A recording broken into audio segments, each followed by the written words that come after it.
Hello everybody and welcome back to Love Terra, where we try to make sense of the sustainability challenges facing the fashion world today. So today I want to start with a little experiment. Next time you walk down the street, have a look at how many people are wearing sneakers.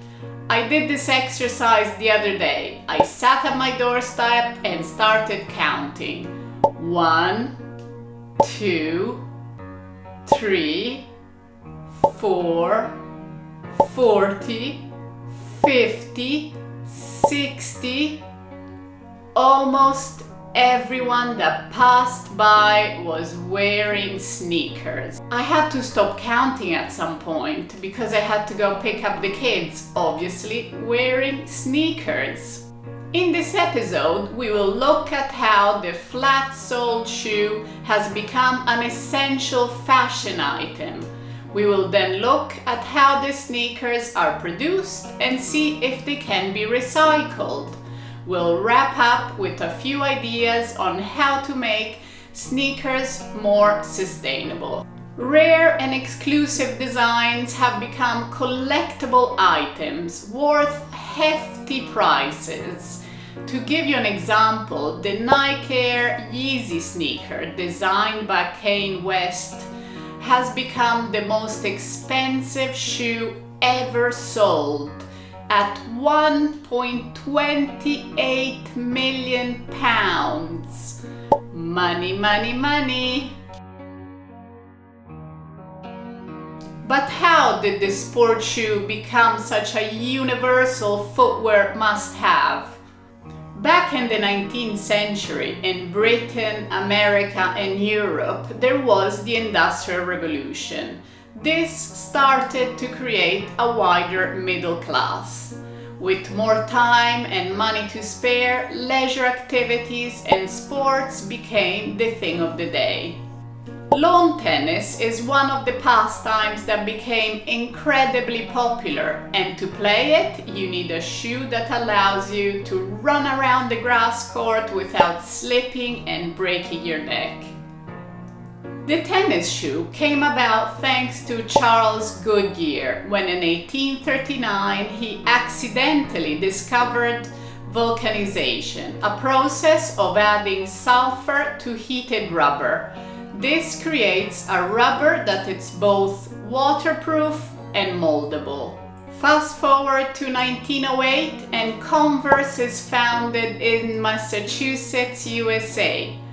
In 1924, German brothers Rudolf and Adi Dassler joined the sneaker game by creating their own business, designing footwear for athletes. In the late 1940s, the two brothers split up. Adi creates Adidas and Rudolf founds Puma. By the 1950s, kids in the US were already wearing trainers with their denim jeans.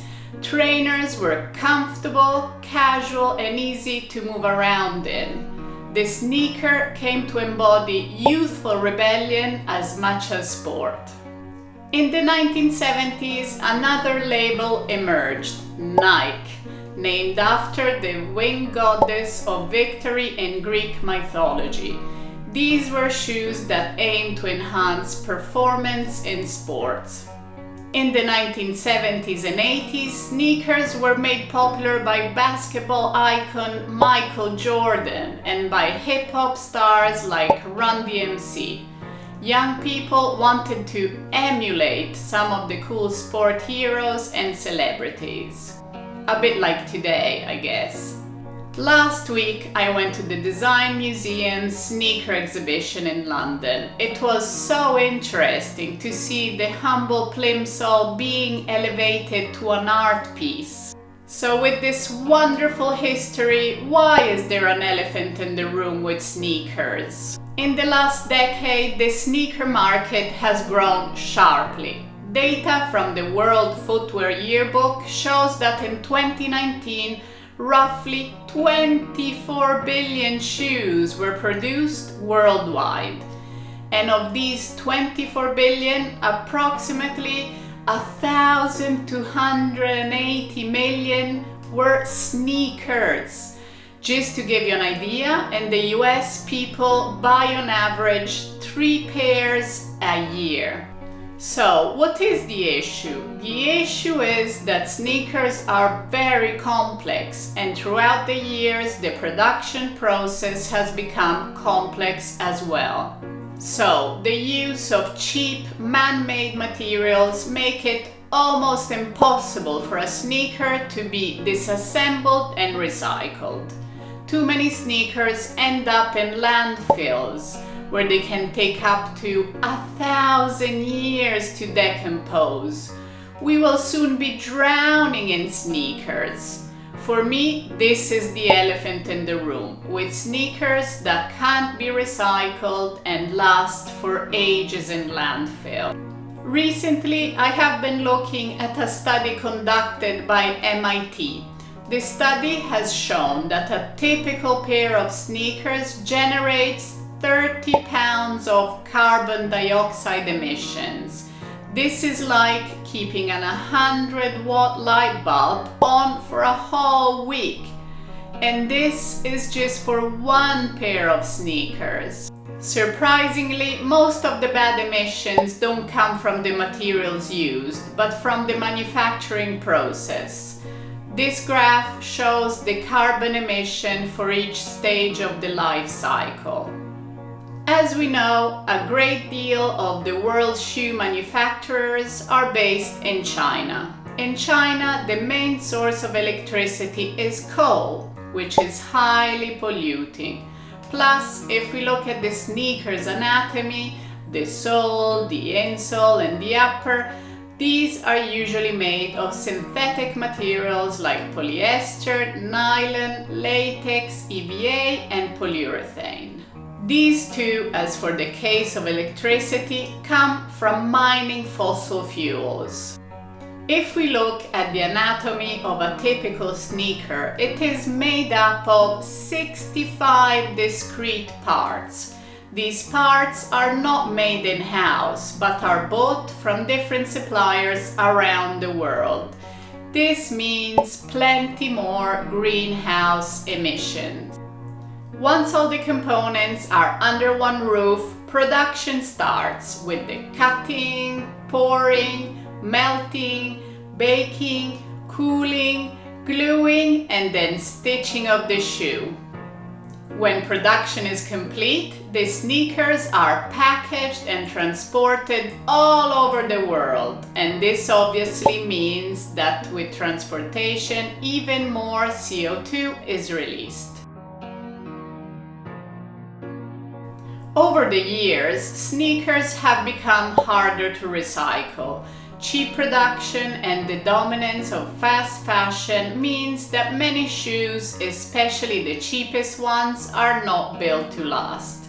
The quality has got worse, so when done with them, we just throw them in the bin. However, if they end up in the recycling bin, they are rarely dismantled to be recycled. This because they can have up to 10 different types of materials, including different types of plastics. So, what happens is that instead of being recycled, they end up in the second-hand market. This means that they are picked up and shipped out across Europe, Africa, and Asia. Gosh, sneakers are living the high life, traveling all around the world. When we think that the shoe is at the end of its life cycle, it is actually piling up even more CO2 with transport and petrol. So, going forward, we must think about the entire process up front. How we design the shoe, how we make it, how we use it, how we reuse it, how we cut out waste, and how it can degrade once we are done with it. These are the fundamentals of a circular mindset. Let me know in the comments below if you're interested in a video on circular fashion.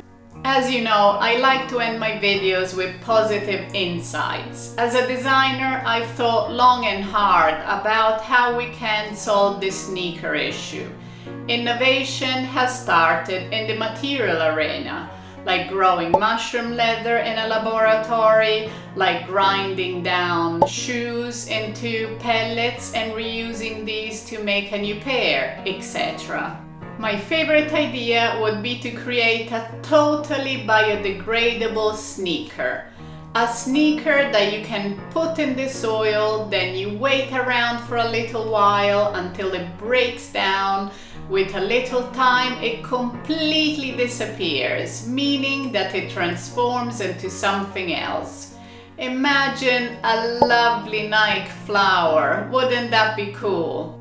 Another great idea that I heard during an interesting talk at London College of Fashion is 3D printing. Soon each one of us will own a 3D printer and we will be able to print out an item of clothing on demand. Can you imagine printing out a new pair of shoes for a girl's night out? Cool, eh?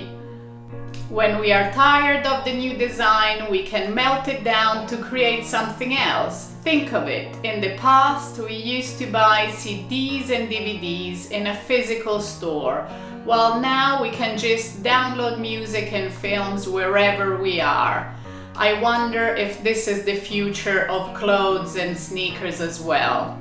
3D printed clothing is an all but inevitable part of the ongoing digital revolution. However, the technology is not quite there yet, as for now 3D printing uses plastic to print, so it's not very green. Plus, it is still very expensive and slow.